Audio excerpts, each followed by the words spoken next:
皆さんこんにちは。ヤブデッサン講座の藪下です。初級編第11回目の課題は玉ねぎです。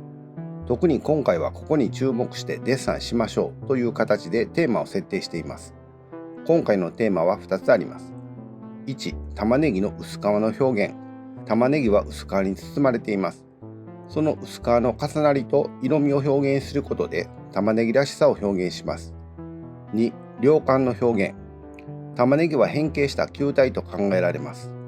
この講座では基本形態の球体、卵、リンゴに続いて4回目の球体ですから、皆さんもお分かりやと思いますが、影側の反射光や輪郭線付近の微妙な明暗の変化を捉えて、コロンとした涼感を表現します。玉ねぎはこれですが、書き出す前に玉ねぎを手に取りよく観察します。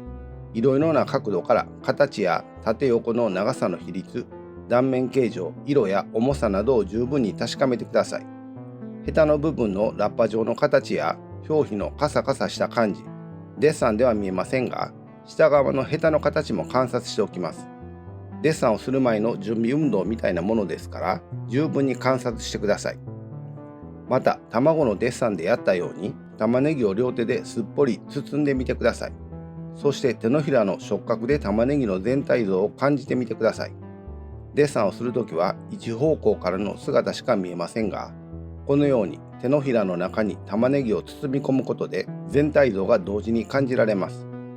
デッサンをするときにもこの全体を同時に意識することを心がけます。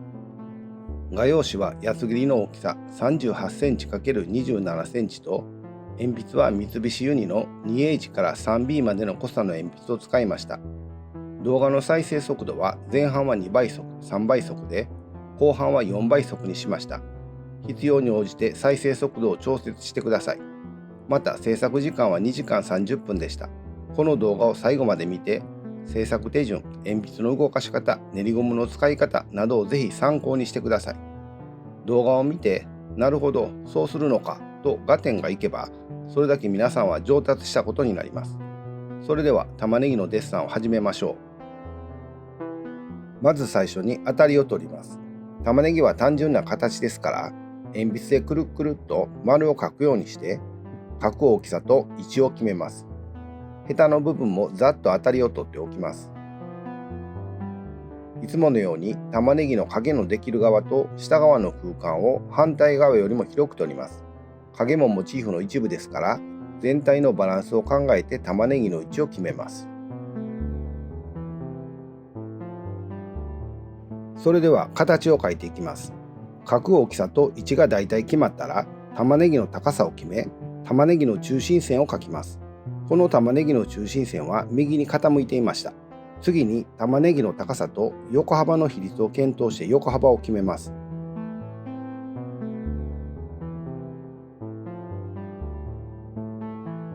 輪郭線を描いていきますが、玉ねぎの輪郭線をしっかり見ながら描いていきます。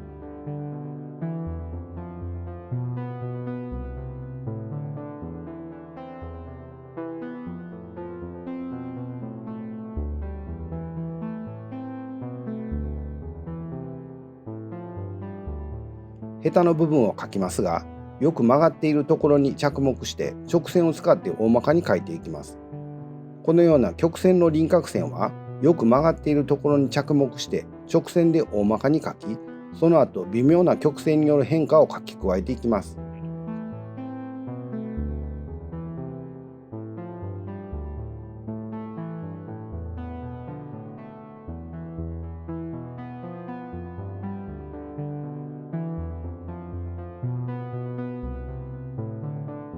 形からはみ出している線は消しゴムで消し、濃くなりすぎた線は練りゴムで薄くしておきます。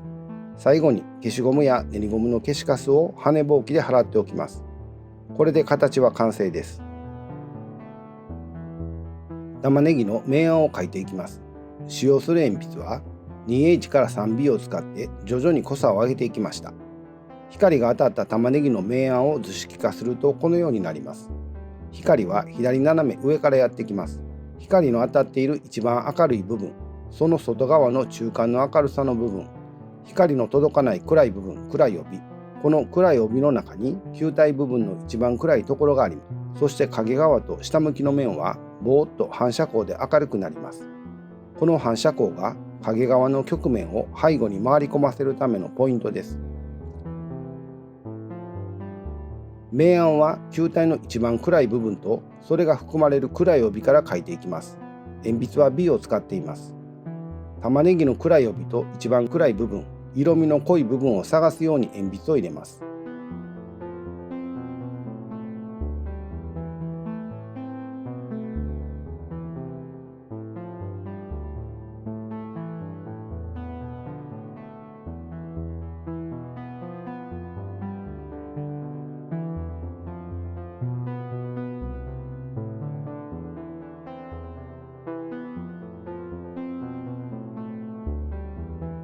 玉ねぎの縦方向の薄皮の模様もよく目立つものを当たりを取るように描いていきます。この模様で玉ねぎの縦方向の湾曲面を表現しますから、忠実に模様の方向を追いかけます。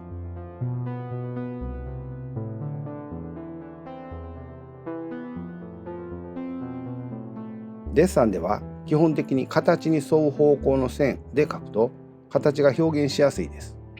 玉ねぎの場合、中心線に対して水平に輪切りにした時の切り口の形、縦方向は玉ねぎの薄皮の模様の方向が基本になります。その他にも明暗や固有色のつながりに沿って他の方向の線も使いますが、いつも玉ねぎの曲面の形を意識して曲線を使ってデッサンします。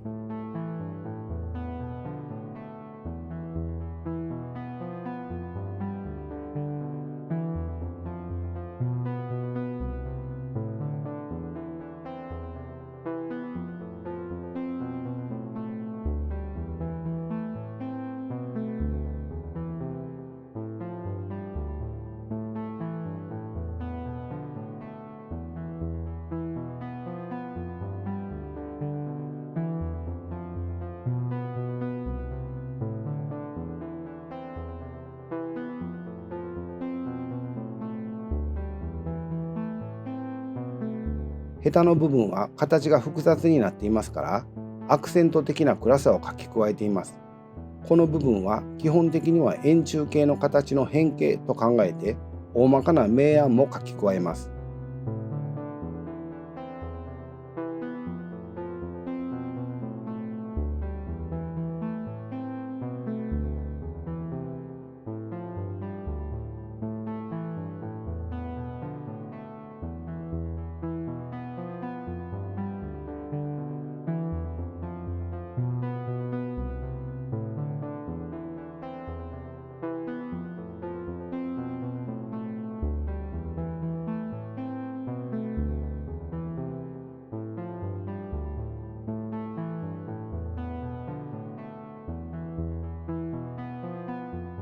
台紙状の影も水平方向の線を多用して描いていきます。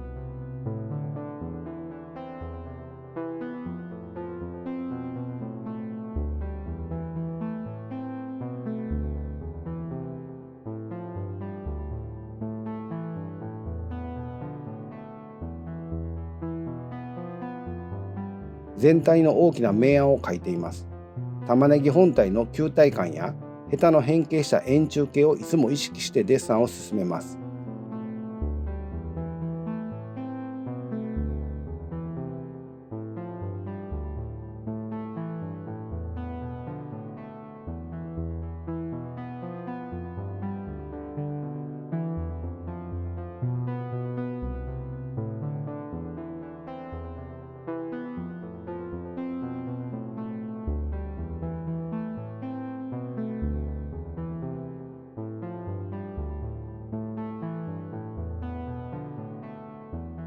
特に暗くなっている部分はこの段階でもアクセント的に書き加えていきます。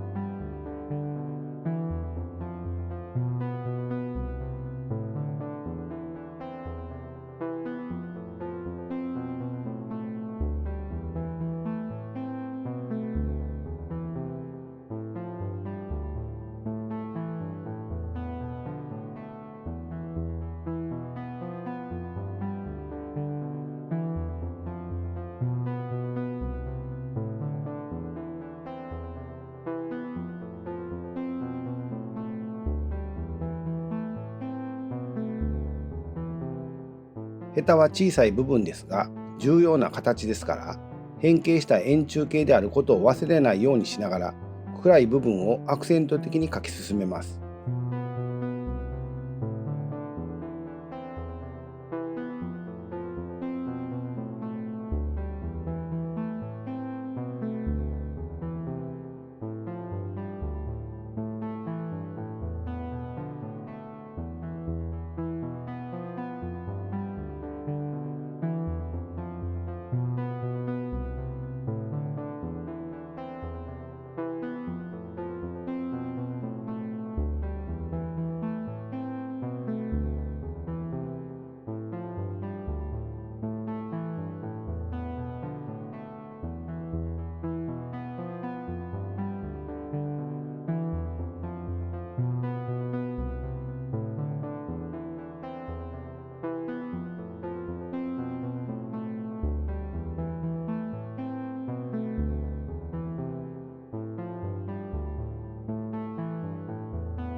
相対的に影が弱くなってきたので、接地面の暗さを中心に描き進めます。影も含めて常に全体が同じ完成度になるように心がけます。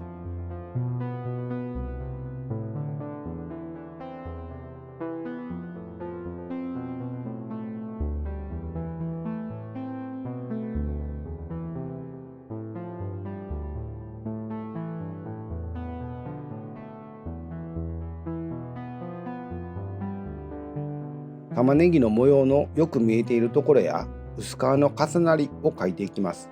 一本上手の線にならないように線の中の強弱を感じて濃淡をつけながら描いていきます。自分に近いところ手前にある模様は少し強めに描き、輪郭線付近や奥側にある模様は手前よりは薄く描きます。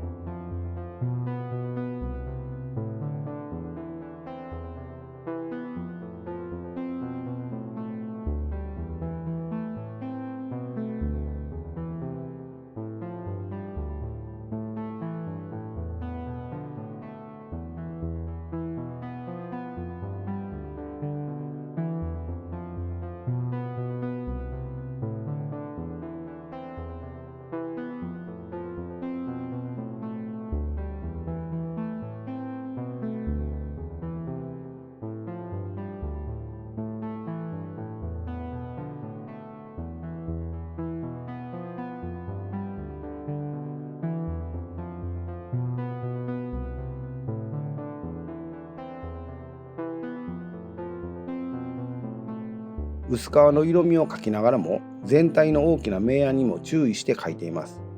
デッサンは全体から細部へ、細部から全体へと行きつ戻りつしながら進んでいきますが、いつも全体の完成度が同じになるように心がけて描いていきます。それは玉ねぎが置かれている台紙やその周囲の空間も含めて一つのモチーフであると考えて、同時にそれを意識するためです。また大まかな明暗は目を細めてみるとよくわかります。これ以上細めると見えなくなってしまうというぐらいに目を細めて大まかな明暗を検討します。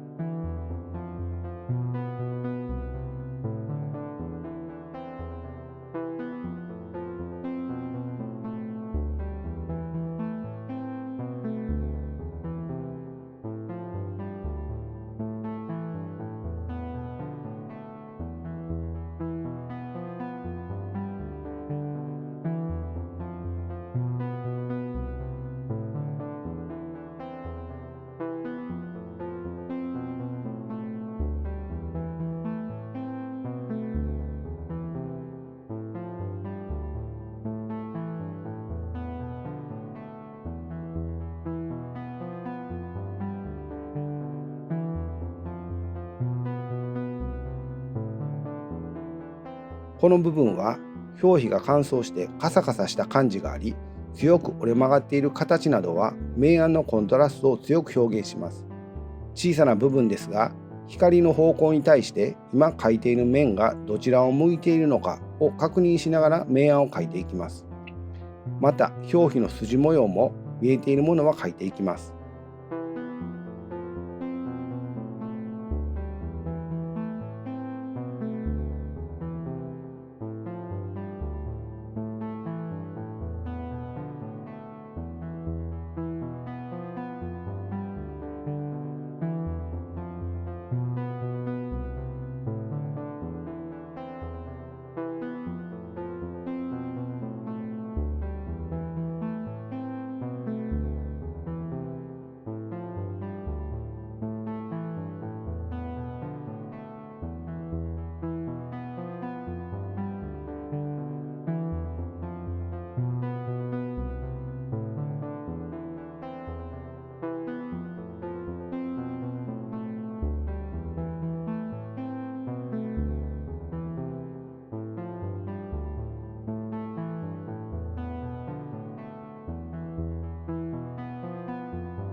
大きな明暗を意識しながら表皮の色味の違いを書き込んでいきます。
輪郭線付近は自分から一番遠くにあり、後ろに回り込む形ですから、意識的に弱く薄く描きます。HK の鉛筆を使って微妙な明暗の変化を捉えます。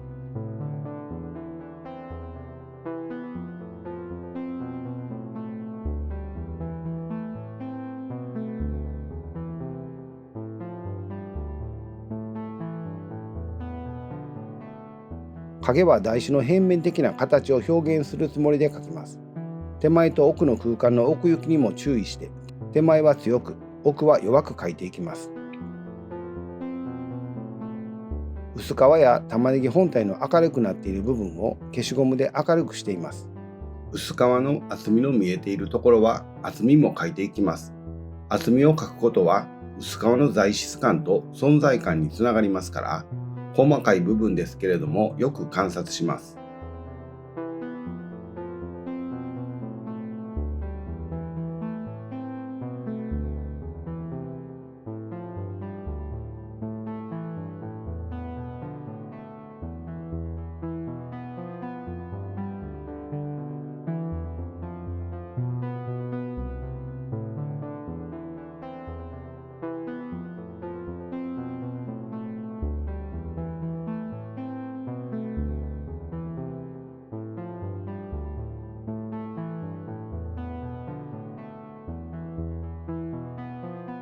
明るくした部分と周辺とのコントラストを強めてより強く書き込んでいきます。ヘタの部分は小さいですが要になる形ですからしっかり観察して書いていきます。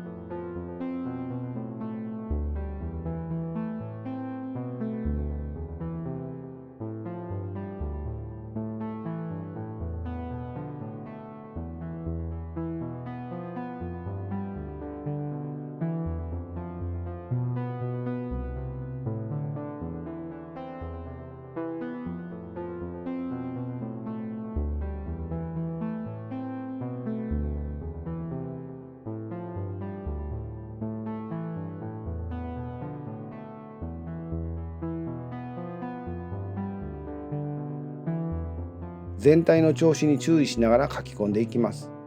動画ではずっと書いているように見えますが、何度も少し離れたところからモチーフとデッサンを見比べ、書くべきところを確認しながらデッサンを進めています。完成に近づいていますから、この距離を置いて冷静に見比べることで問題点を見つけることはとても役に立ちます。デッサンのどの過程でも言えることですが、見る、確認する、書くのサイクルを忘れないように心がけます。初心者の間はモチーフを見て確認するという作業がどうしてもおろそかになりがちですから、特に注意してください。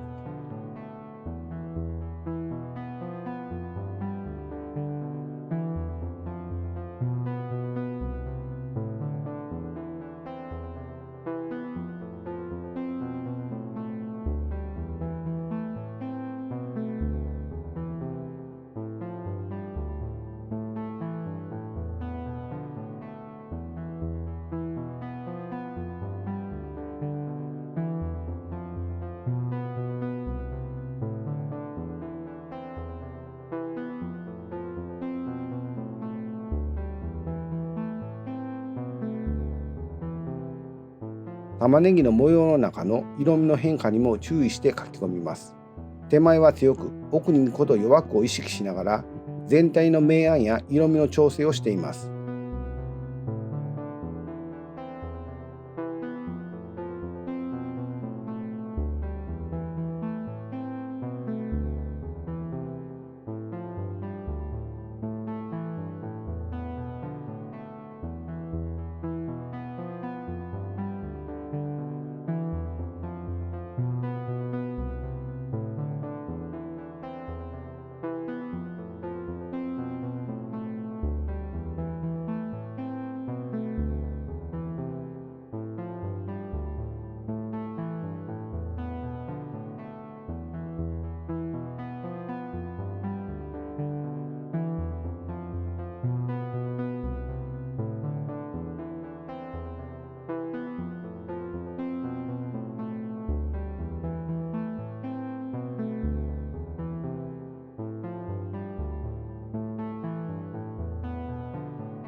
輪郭線付近は特に明暗の変化に注意して慎重に書き込みます。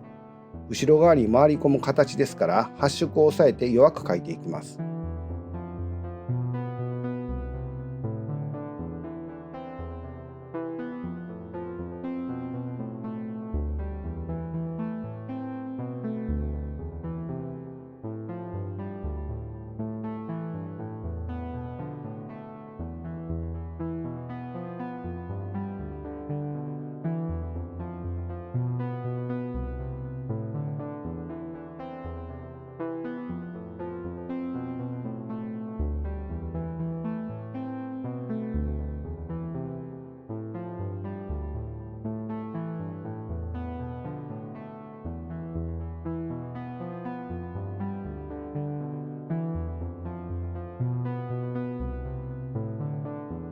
全体の明暗、強弱に注意して最後の書き込みです。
最後に消しゴムで明るいところを明るくしています。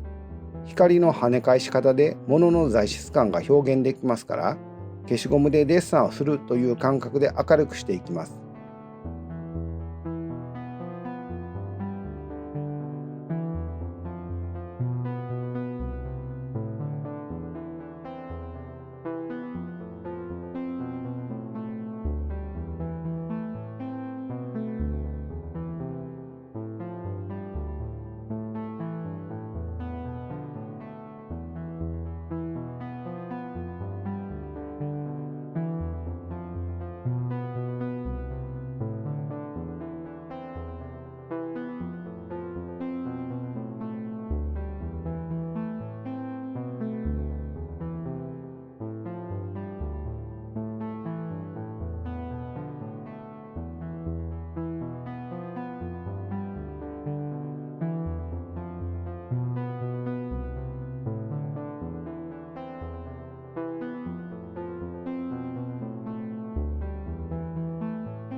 そろそろ完成にしておきます。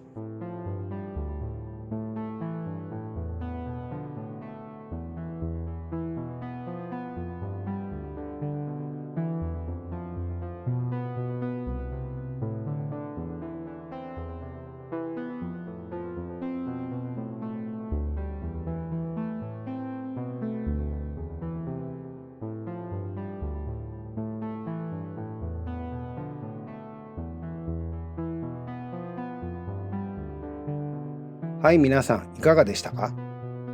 今回は初級編第11回目の課題として玉ねぎのデッサンをしました。玉ねぎは日頃見慣れた野菜ですが、よくよく見ると不思議な野菜ですよね。カサカサとした表面の薄皮の下にみずみずしい白いずっしりとした褐色部分が隠れています。しかもかなりの間日持ちします。デッサンでは薄い表皮しか見えませんが、表皮を描いて中のずっしりとした良感を表現せんと飽きません。皆さんはこの動画を最後までご覧になったので、制作手順、鉛筆の動かし方、練りゴムの使い方などがなんとなく分かってもらえたと思います。ぜひ皆さんも玉ねぎのデッサンに挑戦してみてください。今回のテーマは2つありました。1番、玉ねぎの薄皮の表現。1、薄皮の重なりによる色味の濃淡を表現する。2、薄皮の厚みが見えている部分はその厚みを表現する。3、ヘタの部分の表皮の強い折れ曲がりは明暗のコントラストを強めて表現する。4、モチーフの質感は光の跳ね返し方で決まるため、消しゴムでデッサンするつもりで明るさを表現する。2番、良感の表現。玉ねぎは変形した球体と考えられますから、球体の明暗を覚えておいて、それを玉ねぎに応用します。影側の反射光や輪郭線付近の微妙な明暗の変化を捉えて、ゴロンとした良感を表現します。また、ヘタの部分は変形した円柱形と考え、明るい暗い反射光を適用します。はい、皆さんお疲れ様でした。玉ねぎのデッサンの説明は以上です。次回の第12回はワイングラスとビー玉のデッサンをします。この動画が参考になったという方はチャンネル登録、高評価、コメントもぜひお願いします。それでは今日はこれでおしまいにします。また次回の動画でお会いしましょう。皆さんごきげんよう。